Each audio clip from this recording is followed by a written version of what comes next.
Welcome everyone on the panel and those joining us from around the globe for Global Student Chat. Today's topic is shaping lives through sports. Let's start with some quick intros. My name is Kabir Gupta. I'm from Cardinal Carter Catholic High School in Ontario, Canada, and this is my second year on the chat. My name's Samantha Brown. I'm also a student at Cardinal Carter, and this is my second year on the chat as well. I look forward to talking about sports today. My name is Johan Ali. I'm a student at Credence High School, Dubai, and this is my second year starting now, and I'm excited for today's chat.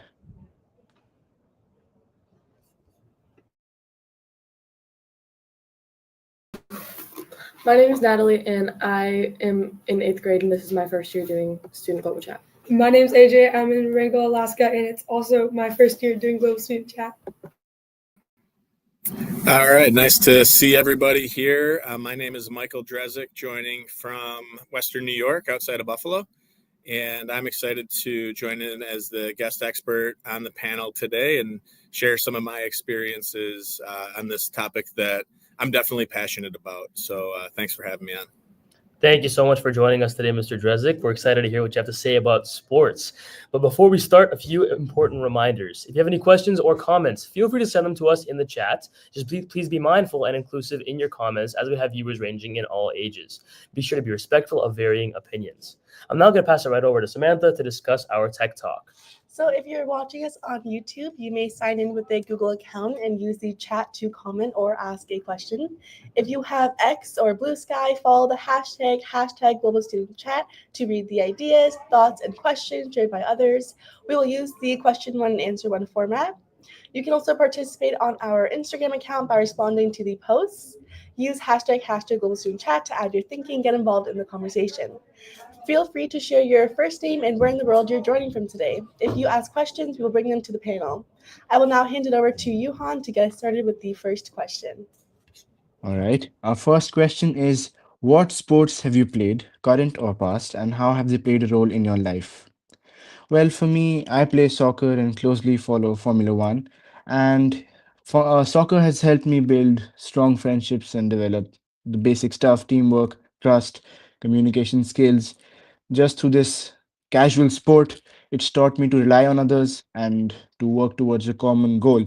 Even setbacks have showed me who truly supports me, and this has helped me grow beyond just the game.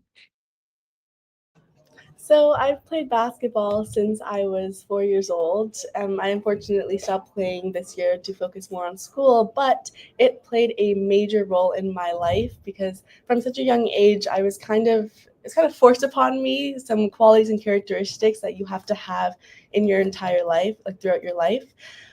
Basketball, if you're selfish, you're not going to succeed. You learn from a young age the importance and significance of working as a team to reach a common goal. And that's something that I still believe and follow till this day. And that old root stemmed from basketball and playing team sports. And for me, I know I've played a lot of sports as a child. I think my dad pushed me to different experiences to try different sports to see what I liked by exposing me to a couple of different options. And what really stuck with me was martial arts. And I've been doing taekwondo and kickboxing since the age of 6. And I still practice that now.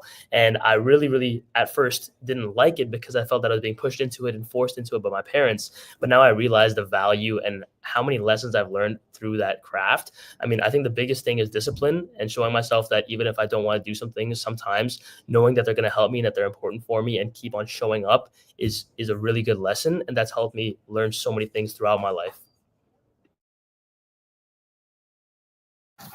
I have played basketball since I was about 4 years old as well, and it has taught me to trust and work as a team, and it helps me gain lots of friends and learn how to play as a team.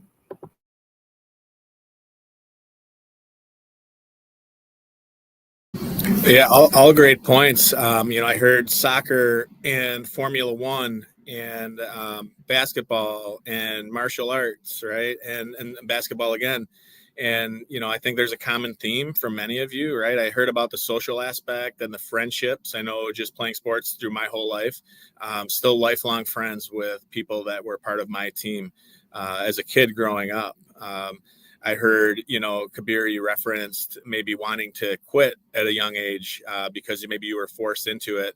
And, I think sports also could teach us not to quit and to see things through. I think a lot of kids maybe do quit and give up on something too soon.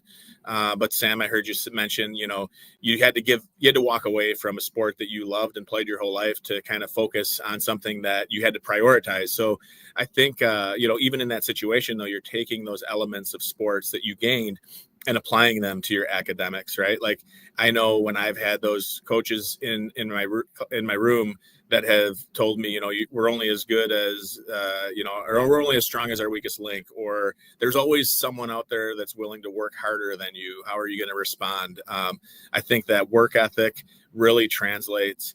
I think that discipline really translates. I think that time management really comes into play, right? Getting to somewhere on time, being a learner and realizing, that there's always another goal to achieve.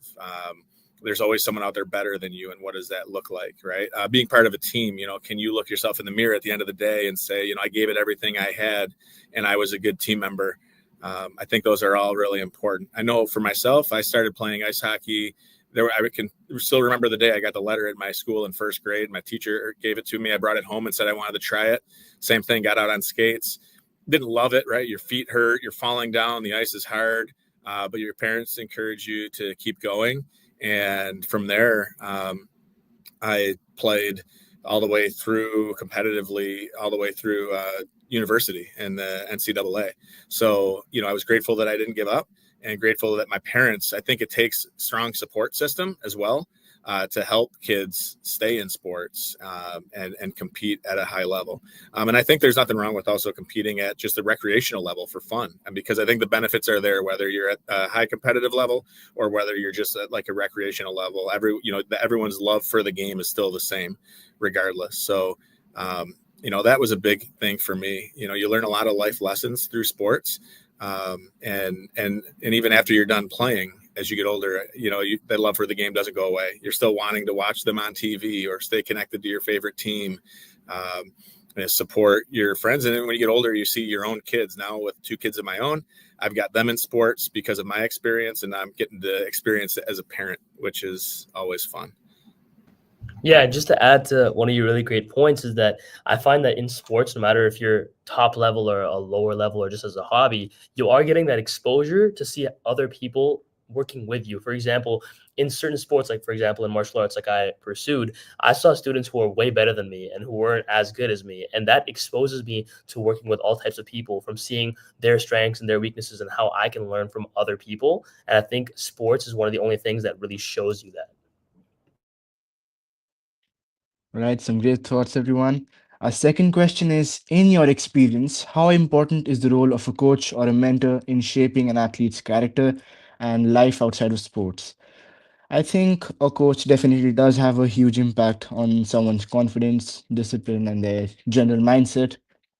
In my case, I was a member of my school soccer team in India, and my coach had assured me a seat the following year, but I wasn't given one, which was a tough setback for me. But that also taught me that in both sports and life, nothing is guaranteed, and sometimes things don't go as planned. And I think a good coach shouldn't just help you in terms of skill development, but also in handling disappointments and learning from them. And like if you take the example of Formula One, even um, you look at drivers, they rely on strategists, engineers, and strong mentorship from their side really helps them stay mentally strong under physical pressure. I just want to touch on something that you said. You talked about discipline, and that's something that I truly connected to, because I remember the first rep coach I had. I was 8 years old, and he would consistently tell us the same thing every single time we practiced. He would always say to us, if you want to get better at something, you have to practice daily. And so I took that and I kind of applied it to some of my passions that I have now. I always loved math, for example. So I started doing math problems every day. And it's just something that I've continued to follow. And also now I'm currently a basketball coach, and I've been for the past, I would say, about a year. And I teach my students about nutrition, and I see firsthand how they're actually like accepting the knowledge that I'm giving them. For example, before every session, I'll ask the kids, what did you eat today? And I can already visibly tell who, for example, had a big meal like eggs and sausages, and who had, for example, a chocolate chip muffin, because you can really tell. And then I sometimes hear kids telling their parents, oh, Coach Samantha said eggs are good for me. They have protein. I'll get big muscles. So just like these small things and these small teachings I'm giving them, I see that it's really impacting them the same way I was impacted when I was really young as well. That's a really great point, actually. And to touch on something else a little bit, I think that this question really touches on the importance of a coach. And although I do believe a coach is important, I do know a lot of people who have self-trained in their sport, like boxing or basketball, and have gotten themselves to a really high level as well. So I do believe that, coaching is extremely important, because a coach can guide you throughout all your hardships and pick you up when you fall down. But if you have that determination, you're able to kind of teach yourself. In my experiences, I always had a mentor and a master in my Taekwondo journey. And outside of the sport itself, he's also taught me a lot, and I've learned a lot from him.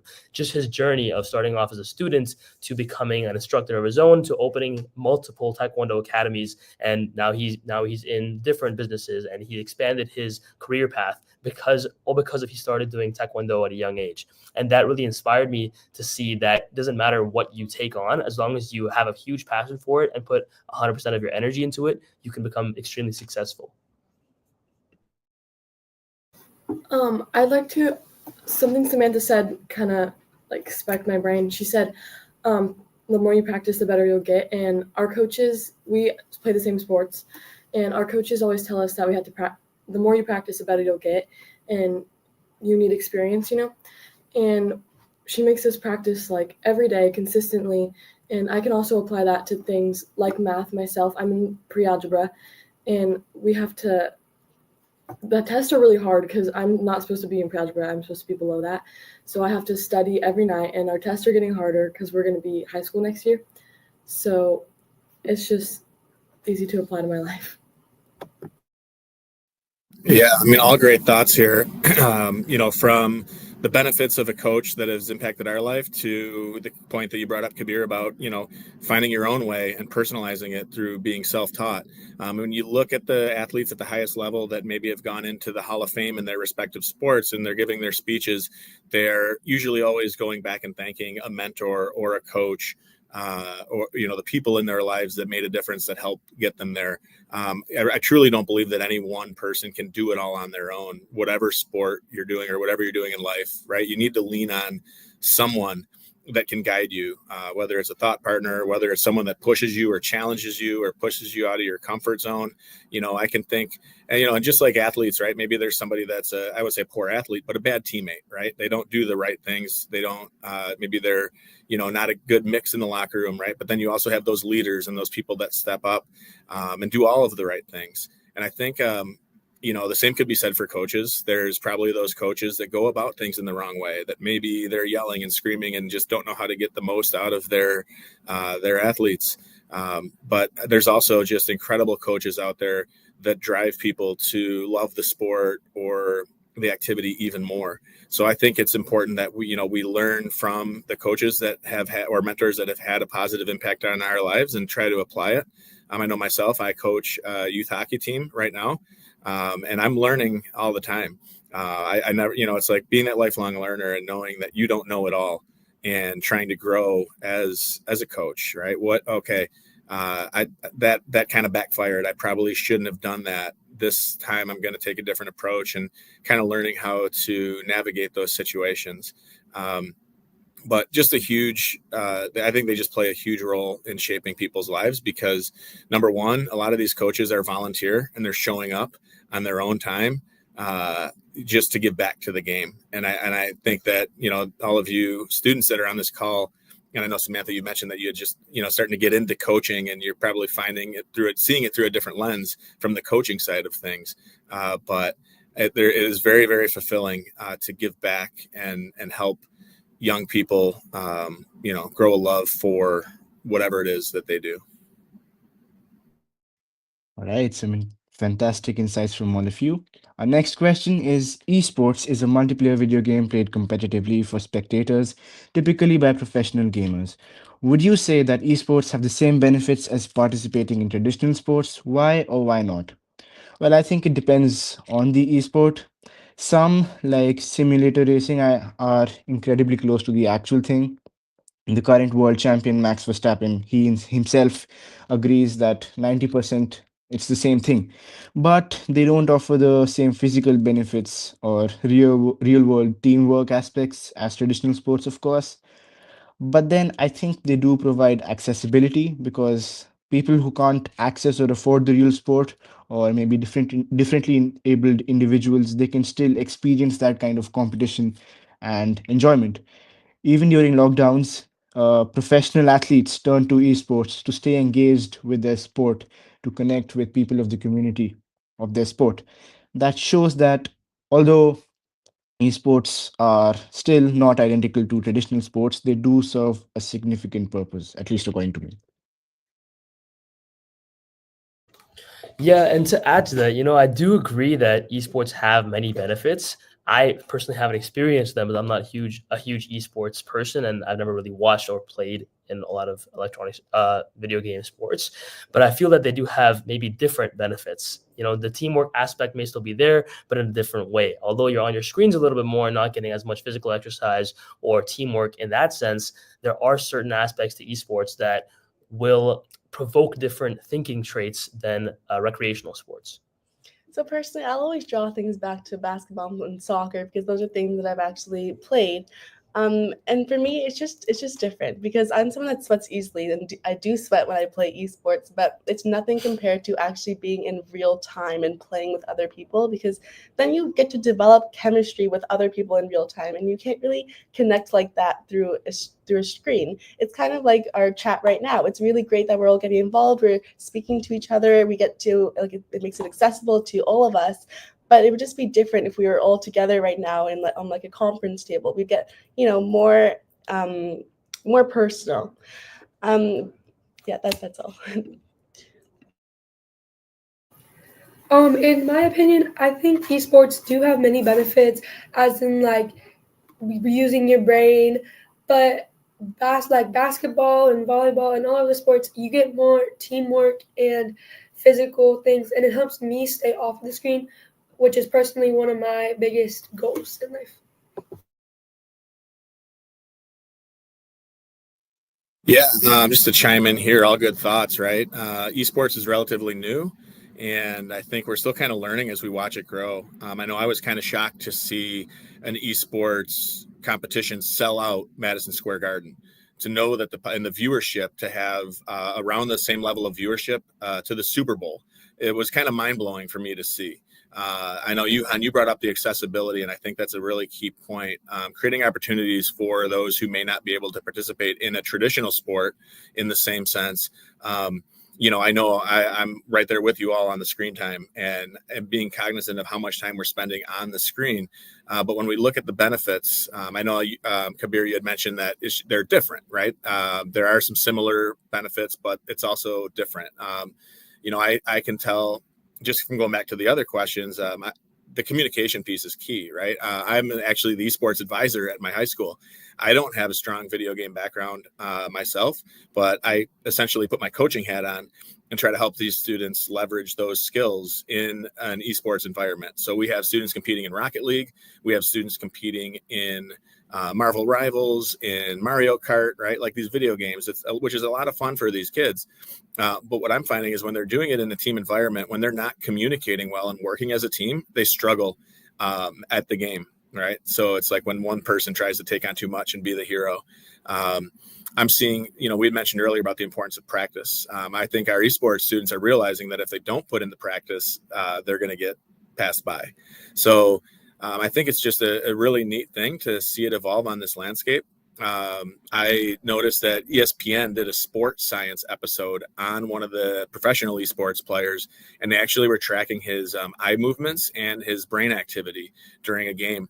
And they actually proved that he got himself into what they call a flow state. They say some of the most elite athletes can slow the game down for themselves, even in the highest pressure moments, and create that flow state where they're really calm, even in a high pressure situation.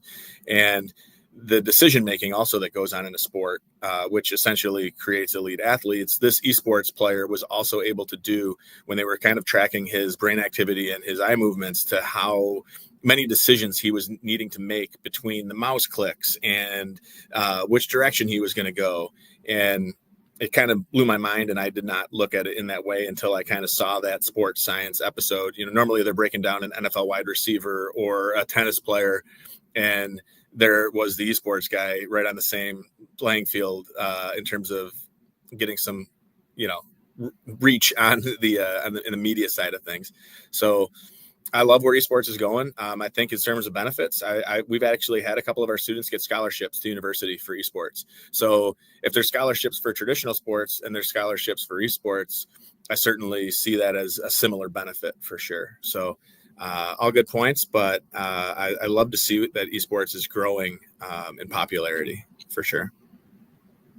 Such well articulated thoughts, Mr. Drezik. Next up, we've got sports don't always shape the lives of athletes, but shape the lives of fans, those in sports related careers, and more. Why are sports important to those beyond just athletes? I agree with that sentence. Sports deeply impact fans, professionals, and also just casual followers because many people who don't play those sports still invest time and passion into following teams, players, events. It becomes a part of their hobbies, social conversations, and you could even say their identities. So there's also so many careers in sports journalism, coaching, physiotherapy, even management revolving around sports. So this shows that the industry extends far beyond just the track or the ring or the field. I mean, I think the simplest example you can see of this occurring is a fan staying up late. It just shows that sports influence reaches well beyond the players. Yeah, and to add to that, I think that sports, just watching them as a family is a huge part of my family life. I mean, we love watching sports. We may not be the best tennis players or golf players as well, but we watch that all the time, and I find it's a really good bonding experience for me and my dad too. I used to play a lot of sports with my dad, and he's getting a little older now, and he gets injured more easily, so it's harder for him to play sports with me. But watching sports gives us the same passion, and we can bond over that same exciting rustic energy. For example, if you guys watched the NBA Finals in 2019, that was a huge deal for Canadians. I mean, all over the world, like the final game was just insanity. And I remember at my house losing my mind when we won, and we won the final shot and we won the final game. And these experiences are like core memories for me. And those are only possible but through televised sports. Yeah, I'll just add to that definitely shaping lives. I mean, I'm a season ticket holder to the Buffalo Bills. I've been to some really intense Buffalo Sabres games where that arena is just rocking, and you're in there, your heart is pumping, you're on the edge of your seat. So obviously huge for the fans, and we took a tour of with students and teachers to see all of the careers that go on behind the scenes in these facilities. So even at the university level, to the high school level, to the pro level, there's a ton of opportunities for people to have their lives shaped through sports that aren't necessarily the athlete. From marketing to sponsorships to in-game entertainment to security and public relations, and all of it. There's so many moving pieces behind the scenes, I think, that people don't realize. I know I love those shows and documentaries that go behind the scenes of sports because it's what you don't see on TV. But the fact that, like you said, Kabir, about the bonding and being able to experience it with family members and create those core memories is great. I know there was a question from Anish who was watching. that, do you think that esports is a viable career path for athletes similar to how traditional sports offer professional opportunities? That's definitely an interesting question on the esports side of things. I think like when you look at the statistics of how many people that play sports to how many people that make it professionally, you're at that like less than 1%.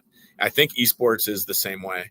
I don't think, my esports students, if they're having aspirations of becoming the next multi-million-dollar esports player, it would be really difficult for them to do. Not impossible to attain, but very challenging and difficult. But going back to that other question, for question 4, with shaping the lives of people, I definitely think there's career pathways even outside actually playing the sport as well for a lot of people that are involved in sports. So great questions. I see a comment here from Samantha, how much it adds to our society, right? From the economic standpoint to the bonding aspect of it, right? And the memories, those memorable games that we can go back and watch on demand. Even though we know the outcome, we want to experience it again, right? Or hear the announcer make that call. But also the heartbreak, right? And that, like, I know my favorite part of football season is right now when every team is 0-0. What are they going to do in the draft? What are they going to do in free agency? What is this season going to look like? And my Buffalo Bills have never won a Super Bowl, right? We're kind of like the laughing stock of being 0 for 4 in Super Bowls. But that chase is a big part of the fun and the hope, I think, that sports bring us as well. So, all good things. Absolutely. I absolutely agree, man. And if I can just add something quickly, I just wanted to say that I do think that there is maybe a little bit more opportunity in the esports realm, like you were mentioning the 1% in sports, just to add to Anisha's comment, because a lot of esports people are actually streaming on platforms like Twitch and YouTube and are able to make themselves kind of have a career path through social media in the new social media age. And it's a little bit easier to stream these teleprompted games and esport games through platforms like Twitch, where you can actually get money and viewership. Well, this discussion reminds me of an incident that happened with me. I went to see the Soccer World Cup a few years back, and as we were talking about how it helps connect communities and even generations in the same family, I remember I went to watch the Uruguay versus Portugal match, and even because I was supporting Uruguay, which was not a very common sight, especially if you're an outsider, so many Uruguayan people were coming, clicking photos with me. So, I mean, even random people, sports have the potential to connect even random people, and that's something that I fondly look back at even after 5 years. So, all right. Yeah, that's a great point. Just the bonding between strangers. You see it in the stadiums, random people just high-fiving each other or giving Yeah. each other a hug, sharing that similar experience. I'm glad that you brought that up. All right. Our next question, and the last for the day, is how do you think technology and social media are changing the way we experience sports? Um, Personally, I only use Google and YouTube to track sporting events. So while they're probably not considered traditional social media, they do make it easier for viewers to follow live events and highlights. But I think because some major platforms require paid subscriptions, not everyone can or wants to afford that. So that's a bit of a drawback. But beyond access, I think technology does play a huge role. In soccer, you've got video assistant referees. In motorsports, there's precise sensors that collect vast amounts of data, everything from a race strategy to a car's performance down to the last molecule. In track and field events, there's highly accurate clocks that determine winners by fractions of a second. You saw this time in the Olympics what happened. Noah Lyles, they clocked the same time, but there was something. I think his head crossed the line first or something like that. So even seemingly minor uh, technological advancements can have major impacts in competitive sports, especially now that they are at such a high level. Yeah, great points. Just even from the high school students looking to get out there more, right? They may leverage social media or technology to get highlight films or videos to recruiters. that maybe not be able to travel across the country to see them play. So I think that that's changing the game a little bit. I think the fan engagement on the social media side has just leveled up, right? There's not a sports team that doesn't have a social media account that's trying to promote the next event or game, or bring in fans, or expose the game to new fans. Totally changing the way we experience it. I know sometimes even during a game, if I'm watching from home, I'm also on my phone looking at the feed to see what other people are saying about the game. If there was a controversial play, it almost pulls me away a little bit from the game, right? When I'm there in person and I'm experiencing it, it's a totally different experience. But I find that when I'm at home watching, it's a blend of tech and the game. And it does make it more fun for sure. And also the banter maybe back and forth with other teams. Or other fans from other teams, right? Can you keep it fun and friendly? But that always adds that entertainment aspect of it. And, I would say the technology in terms of experiencing it, where is it going to go with VR and augmented reality? I know there's a sports bar somewhere in the United States that's a full 360 experience. I believe it's called COSM, COSM. And if you Google search it, it actually looks like you go and you have a table and you have a waiter and a server, and you feel like you're sitting in the end zone of the football game and the players are running right at you. Like you're immersed in that action. So, what does that look like 10 years from now? I think the tech is evolving rapidly, and how we experience sports is really, really evolving and kind of getting flipped upside down, maybe some for the better and some for worse, but I'm interested to see where it goes, right? Like, what does it look like for my own kids when they're my age, and how they experience sports? Definitely exciting. So, and we do have one more question here from Anish, who's kind of tapping back into the esports thing. How can they build a fan base despite making little to no public appearances? And I think that kind of taps into this last question that we were talking about in terms of the technology and the social media. That's how they're building their fan bases, right?